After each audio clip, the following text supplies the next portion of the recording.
আচ্ছা, আপনাদের কে বলেছে আচার বানাতে যে অনেক বেশি তেল মশলার প্রয়োজন? একদমই না। সামান্য অল্প তেল মশলায় যে এত মজাদার আচার তৈরি করা যায় এটা হয়তো অনেকেই জানেন না। আসসালামু আলাইকুম everyone, welcome back to my channel. এই সময়টাতে বাজারে তো প্রচুর পরিমাণে কাঁচা আমরা পাওয়া যাচ্ছে, আর এখনই হচ্ছে উপযুক্ত সময় একবারে আচার বানিয়ে সারা বছর সংরক্ষণ করার। আর এত অল্প মশলায় এই আচারটা তৈরি করার পরেও এত যে বেশি মজা হয়েছে আমি সেটা আপনাদের বলে বোঝাতে পারবো না। রেসিপিটি দেখে বানিয়ে নেবেন, তাহলেই বুঝতে পারবেন। চলুন রেসিপি দেখে নেই। বিসমিল্লাহ। এখানে আমি 1 কেজি খোসাসহ কাঁচা আমড়া নিয়েছি। ফার্স্টে আমড়ার উপরে যে খোসাটা রয়েছে ওইটাকে পিল করে নিতে হবে। একটি পিলারের সাহায্যে উপরে খোসাটাকে আমি ছাড়িয়ে নিচ্ছি, তবে আপনারা চাইলে কিন্তু খোসাসহই আমড়া আচারটা তৈরি করতে পারেন। আমড়ার খোসা ছাড়িয়ে নেওয়ার পর একটি নাইফের সাহায্যে আমড়ার গায়ে আমি এরকম কয়েকটা দাগ কেটে নিচ্ছি। এমনভাবে কেটে নিতে হবে যেন নাইফটা একদম আমড়ার আঁটি বরাবর পৌঁছে যায়। এইভাবে কেটে নিলে আমড়ার মধ্যে তেল মশলাটা খুব ভালোভাবে ঢুকতে পারবে, তখন আচারটা খেতে ভালো লাগবে। সবগুলো আমড়াকে একইভাবে ছিলে এবং কেটে নেওয়ার পরে পরিষ্কার পানিতে এগুলোকে খুব ভালোভাবে ধুয়ে নিব। যতক্ষণ পর্যন্ত না ঘোলা পানিটা চলে যাচ্ছে ওই পর্যন্ত পরিষ্কার করে ধুয়ে নিতে হবে, কারণ আমড়ার গায়ে কিন্তু একটা আঠালো কষ থাকে। ভালোভাবে ধুয়ে নেওয়ার পর এর মধ্যে দিয়ে দিচ্ছি 1 চামচ মরিচের গুঁড়া, 1/2 চামচ হলুদের গুঁড়া এবং দিয়ে দিচ্ছি 1/2 চামচ পরিমাণে লবণ। এবারে হাতের সাহায্যে এই লবণ মরিচগুলো আমড়ার গায়ে খুব ভালোভাবে মেখে নিচ্ছি। এই স্টেপটা অবশ্যই ফলো করবেন, এতে করে কিন্তু আচারের কালারটা অনেক বেশি সুন্দর আসে এবং টেস্টটাও অনেক বেশি বেটার আসে। খুব ভালোভাবে মেখে নিতে হবে সকল মশলাগুলো আমড়ার গায়ের সাথে খুব ভালোভাবে যেন মেখে যায়। দেখতে পাচ্ছেন ভালোভাবে মেখে নেওয়া হয়ে গেছে। এবারে আমড়াগুলোকে আমি 10 মিনিটের জন্য এক সাইডে রেস্টে রেখে দিব। 10 মিনিট পরে আচার তৈরিতে চলে যাচ্ছি। একটি মাল্টি কুকারে নিয়ে নিচ্ছি 1/3 কাপ সয়াবিন তেল। আগে বলেছি একদমই অল্প তেল মশলায় আচারটা তৈরি হবে। এবারের মধ্যে দিয়ে দিচ্ছি মেখে রাখা আমড়াগুলো। তেলের সাথে এবার আমড়াগুলোকে আমি কিছুক্ষণ ভেজে নিচ্ছি। আজকের আচার তৈরি করার জন্য আমি টিকিওয়াইউ ব্র্যান্ডের মাল্টি কুকার ব্যবহার করছি। আরামদায়কভাবে একদমই অল্প সময়ে রান্না করার জন্য টিকিওয়াইউ ব্র্যান্ডের মাল্টি কুকার কিন্তু একদম বেস্ট। পেজটি আমি ক্যাপশনে মেনশন করে দিয়েছি, চাইলে কিন্তু আপনারাও নিতে পারেন। আমড়াগুলো কিছুক্ষণ তেলের মধ্যে ভেজে নিয়েছি, দেখতে পাচ্ছেন এগুলোর কালার কিছুটা চেঞ্জ হয়ে গেছে।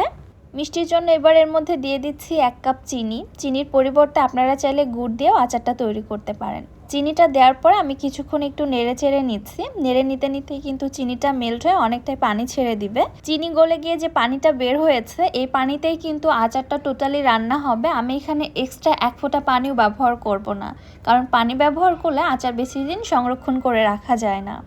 চিনি মেল্ট হয়ে কী পরিমাণে পানি ছেড়েছে দেখতে পাচ্ছেন। এই পানিতেই আমি আমড়াগুলো সেদ্ধ করে নিব।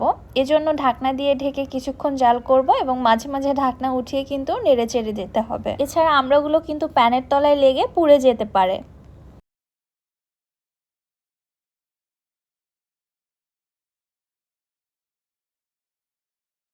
এবারের মধ্যে দিয়ে দিচ্ছি 5 থেকে 6টি রসুনের কোয়া। রসুনের কোয়াগুলোকে আমি কুচি করে কেটে নিয়েছি। আর এই পর্যায়ে দেওয়ার কারণ হচ্ছে পরবর্তীতে রসুনের কোয়াগুলো যেন আস্ত থাকে। আগে ব্যবহার করলে রসুনের কোয়াগুলো একদম মেল্ট হয়ে যাবে, এজন্য আমি এই পর্যায়ে ব্যবহার করেছি।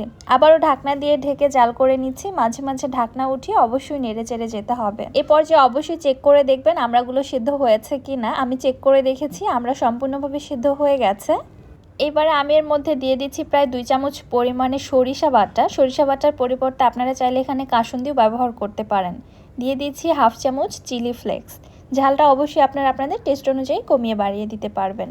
এখন আর ঢাকনা দিয়ে ঢেকে জাল করার কোনো প্রয়োজন নেই, কারণ আমরা সিদ্ধ হয়ে গেছে। এখন জাস্ট শিরাটা ঘন হয়ে আসা পর্যন্ত জাল করে নিব। জাল করতে করতে আচার অলমোস্ট তৈরি হয়ে গেছে। চুলা থেকে নামিয়ে নেওয়ার কিছু আগ মুহূর্তে দিয়ে দিচ্ছি 1/2 চামচ পাঁচফোড়নের গুঁড়া। মানে পাঁচফোড়নটাকে হালকাভাবে ভেজে নিয়ে আমি আধা ভাঙা করে নিয়েছি।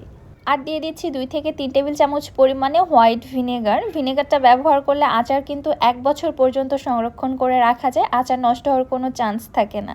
সব কিছু একবার ভালোভাবে নেড়েচেড়ে মিশিয়ে নিয়ে 1 থেকে 2 মিনিটের মতো জাল করে নিচ্ছি।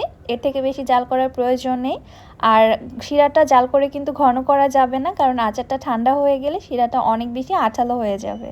ঠিক এই পর্যায়ে আচারটি চুলা থেকে নামিয়ে সম্পূর্ণ ঠান্ডা করে আপনাদের সার্ভ করে দেখাচ্ছি। মাশাআল্লাহ, আচারটা কত বেশি লোভনীয় হয়েছে, তাই না?